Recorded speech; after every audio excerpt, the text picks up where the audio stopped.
Estás en sintonía con El Cuestionalista, con Carlos Adame. El Cuestionalista, un programa de debate y análisis político, tanto de Cuba como de Perú. El Cuestionalista, con Carlos Adame. Buenas noches. Últimamente a mí no me dan deseo de hacer videos ni de hablar de Cuba ni hacer nada. Porque es tanta la manipulación que yo veo en las redes sociales. Y a quienes le dan vista y tratan de que lo oigan y a otros que tratan de callarlo y que no se oigan y que no se enteren. Que para mí ya yo hasta pienso que todo el mundo está a favor del régimen. Pero me he dado cuenta de un detalle. Y es precisamente lo que está sucediendo con Cuba hoy. Señores, la caída del régimen es inminente. Es inminente. El régimen no tiene de dónde sacar para mantener su poderío. No tiene, vaya, las pocas armas que tiene el régimen, tiene miedo a entregarlas porque el pueblo mismo con esas armas lo pueden derribar a ellos. Entonces, no hay otra alternativa de enfrentar al régimen. Enfrentarlo. El mismo Díaz-Canel habla con miedo. Se le nota, miren las expresiones, se le nota que quiere hasta llorar. Ramiro Valdés anda desaparecido, dicen que se murió, no se sabe de Ramiro Valdés, pero ya son 90 y pico de años también, igual que Raúl. Que por un lado están haciendo conversaciones Donald Trump con altas esferas del régimen y por otro lado dice Díaz-Canel que no están en ninguna conversación. Por otro lado aparece Mariela Castro diciendo de que no están negociando con Estados Unidos, pero que sí están dialogando. Y aquí hay una sola cosa que yo he pensado. Señores, ese régimen está fracturado. Ustedes no se acuerdan de dónde proviene Díaz-Canel. Díaz-Canel como Ramiro provienen de los fidelistas, no de la gente de Raúl. Busca entre todas las fotos que tú puedas encontrar de Díaz-Canel joven por ahí, que con el único que lo vas a ver es con Fidel, no lo vas a ver en ningún lado con Raúl. Ramiro también era de la gente Fidel. Y lo que están hablando con el gobierno de Estados Unidos son la gente de Raúl. Es Raúl Castro. Y si no es Raúl Castro, pues es su hijo Alejandro. Y le digo esto porque ya en 2014, cuando se estaba dando las conversaciones secretas aquella con Obama, que al final terminó restableciendo la relación y fue Obama a Cuba, el que estaba en secreto conversando con Obama era Alejandro Castro. Entonces se rumora de que están tratando de que le den una amnistía, una especie de perdón a Raúl y a algunos de los viejos de la cúpula. Y al parecer se quieren ir y dejar a Díaz-Canel con toda la candela ahí. Señores, esto está más fácil que nunca. No le van a entregar armas al ejército para que defienda el régimen. No se la van a entregar. Porque el ejército no son los generales que viven bien, que tienen grado y que tienen mansiones y que tienen dinero. No son ellos, ese no es el ejército. Ellos son los que mandan. El ejército armado, el que va a la guerra y el que se enfrenta a tirar tiro, es el pueblo hambriento que lo están cogiendo y se lo están llevando obligado para el servicio militar, que su familia está pasando hambre, trabajo y necesidad. Son los mismos que están mandando para otros países por ahí a morir en guerra que no le corresponden, como los que murieron hace poco de mercenarios en Venezuela. Entonces a esa gente el régimen no le va a entregar armas. ¿Por qué? Porque esa gente son gente de la que se manifestaron el 11 de julio del 2021. Ya tienen edad de servicio militar y se lo están llevando obligado. Esa gente no van a pelear a favor del régimen, esa gente van a pelear en contra de ellos. El régimen no le va a entregar arma a ellos. Armas, sí que el 11 de julio, cuando se manifestaron en la calle, que fue el 11 de julio, el régimen no entregó armas, vistió de civil a los militares y le dio palo para que fueran a paliar a los manifestantes. Y todavía ahí habían militares que se estaban uniendo vaya, policías que se estaban uniendo a las manifestaciones. Esto está muy fácil. Ahora están tratando de entretener, tratando de sacarle unos trapos sucios a Donald Trump, de que los archivos Epstein, que sé cuándo, señores. El que desclasifica documentos en Estados Unidos, cuando los documentos son clasificados, que no se pueden ver, el que lo desclasifica, el único que tiene la potestad de desclasificar los documentos, es Donald Trump. Es el presidente. Si el presidente no lo desclasifica, nadie sabe lo que tienen los documentos. En los archivos Epstein, que es con los que están tratando de desclasificar, de desprestigiar a Donald Trump y de tratarlo de echar por tierra, tratan de involucrarlo.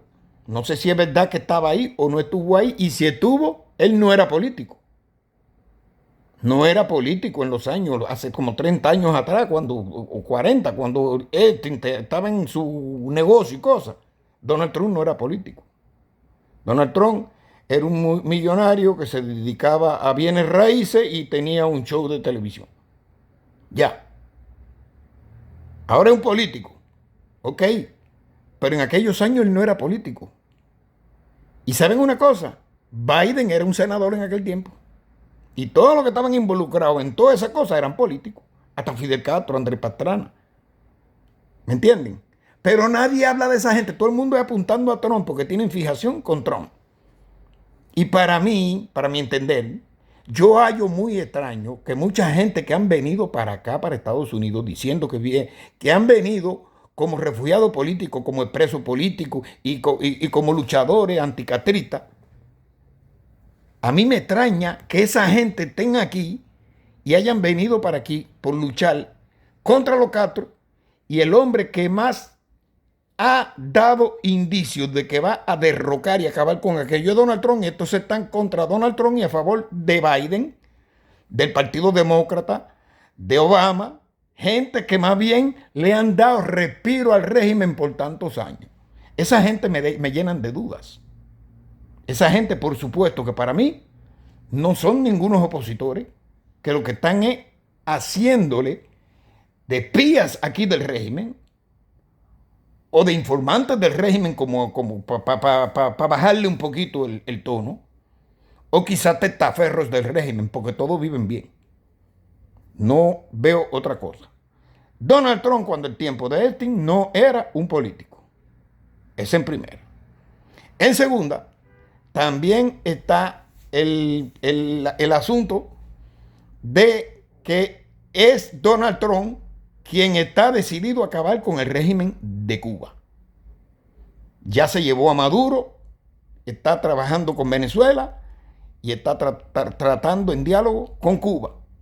Y es precisamente al que están atacando Díaz-Canel, y aquí me parece extraño que hayan gente que estén alineados con el discurso de Díaz-Canel contra Donald Trump, y en vez de enfrentar al régimen, que han dicho que han venido para acá porque están en contra del régimen, que son opositores, que son activistas, que se han metido años presos, pero aquí no defienden, defienden a los que están defendiendo al régimen, defienden a los que apoyan a ese régimen y atacan a Donald Trump, que es el que está tratando de sacarlo del poder.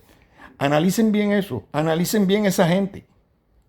Gente que han estado aquí, que tienen incluso canalitos que se han abierto ahora, porque no lo tenían antes, pero se lo han abierto ahora, y no tocaban la política, tocaban lo que es la farándula. Ahora se están dedicando, porque últimamente el régimen ha activado a sus testaferros que tiene aquí, y esos testaferros se han puesto a estar tirando y tirando y tirando entre col y col una lechuga.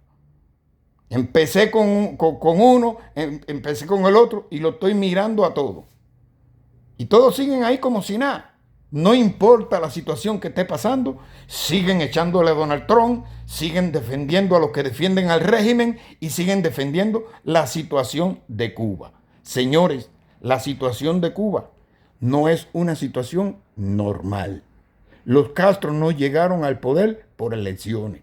Los Castro no llegaron al poder por las armas. Eso es una mentira. Fidel Castro se aprovechó de un vacío de poder y tomó el control del poder en 1959. Porque Batista, el 31 de diciembre de 1959, se fue y Fidel se aprovechó con el apoyo que tenía popular y tomó el control del poder. Se aprovechó de un vacío de poder, más nada. No hubo ningún triunfo de revolución, ni nada de eso, ni tiró un tiro nunca, ni hubo ningún cuento de eso. ¿Qué es lo que decía Fidel que iba a hacer cuando si triunfaba? Era restituir un orden que había roto Batista. ¿Cuándo rompió el orden Batista? En 1952, en el golpe de Estado del 10 de marzo. Pero en el 54 Batista hizo elecciones, que la ganó. Ya dejó de ser un dictador. Se convirtió en presidente de la República Constitucional. ¿Hubo fraude? No hubo ningún fraude. Sencillamente Grau San Martín, que era el candidato contrario, renunció a su campaña. Y por abandono ganó Batista. Eso es un modo legal de ganar las elecciones. Él renunció a su campaña. Eso está en la historia. Busquen la bohemia de aquellos años. No obstante a eso, Batista mandó sus 4 años, del 54 al 58. En el 58, el 3 de noviembre del 58, hizo elecciones. Él no se apostuló porque ya él no podía postularse más. Pero se apostuló de nuevo Grau San Martín. Y se apostuló Andrés Rivero Agüero y con 67% le dio a Andrés Rivero Agüero una paliza a Grau San Martín y ganó las elecciones. ¿Cuándo tenía que tomar? Del 3 de noviembre del 58. Tenía que tomar posesión el 24 de febrero de 1959. ¿Por qué Fidel, que llegó el 1 de enero, no permitió que el nuevo presidente electo tomara posesión de su cargo el 24 de febrero y siguió con el cuento de la revolución a la cosa? ¿Por qué? Cuando Batista en el año 54 hizo las primeras elecciones que salió electo, ¿por qué él no depuso las armas y bajó de la sierra? Ah, porque estaba contra Batista. Ok. ¿Por qué el 3 de noviembre de 58, cuando Andrés Rivero Agüero sale electo presidente, él no depuso las armas y bajó de la sierra? Ok. No, tampoco. Estaba Batista ahí. Ok. ¿Por qué el 1 de enero, cuando ya Batista se fue, él no depuso las armas y dejó que el presidente Andrés Rivero Agüero tomara posesión el 24 de febrero? ¿Se dan cuenta? Están defendiendo una patraña, están defendiendo una mentira, están defendiendo un engaño. Dejen ya los pocos que todavía creen en ese cuento, en ese sueño, en esa fábula de revolución. Que todo eso es una mentira que usaron para poder instalar a Fidel en el poder. Cuba no necesitaba una revolución, bien rica y bien poderosa que era, hasta que llegaron los demonios estos al poder. Y ahora estos que están aquí haciéndole el juego del lado acá, dejen de estar haciendo el juego al régimen. Cuba necesita un cambio. No miren por ustedes que están ganando dinero aquí en las redes sociales y viviendo bien porque les sirven de testaferro, porque le están manipulando negocio a ellos y ellos le han dado dinero y se han podido comprar casa y comprar tierra y comprar cosas aquí. Dejen de mirar eso y miren por su pueblo. Miren por su pueblo merece una vida mejor y no la van a tener nunca con ese régimen. Y mientras ustedes estén viviendo ustedes y no importándole el pueblo, Cuba va a seguir igual.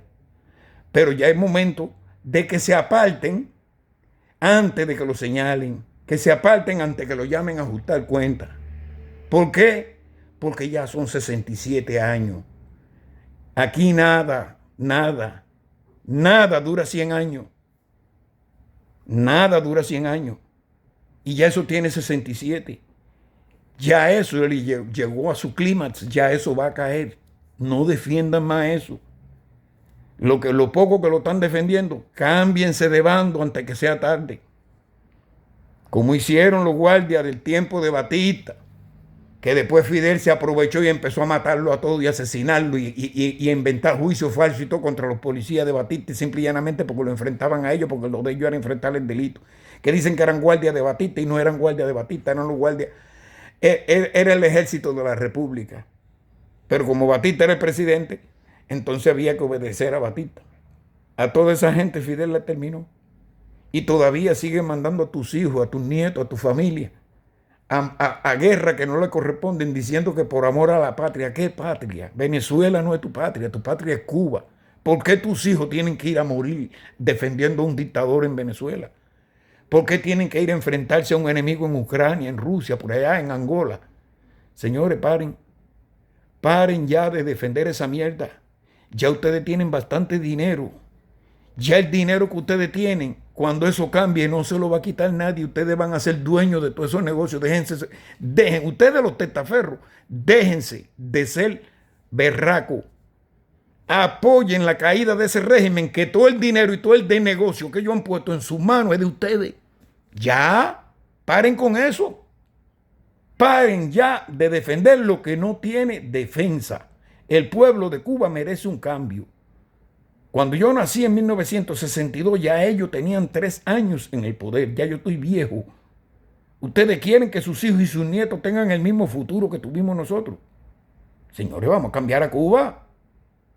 Vamos a cambiar, que quítense ese cuento de revolución y que de bloqueo y que toda esa cosa. Quítense todo eso. Están viviendo un momento histórico, que ese momento histórico va a ser nada más que este momento histórico, porque cuando salga de este momento y las ruedas de la historia dé la vuelta, ustedes entonces se van a lamentar como se han lamentado otros. Cuba no es ninguna potencia. Cuba no se va a poder enfrentar a Estados Unidos. Y eso que tiene ahí frente a su costa, como lo tuvo en Venezuela, como 6 meses, la gente pensaba que no iba a hacer nada. Sigan viviendo del cuento, que yo les voy a hacer un cuento a ustedes y ya veremos. Tengan buenas noches.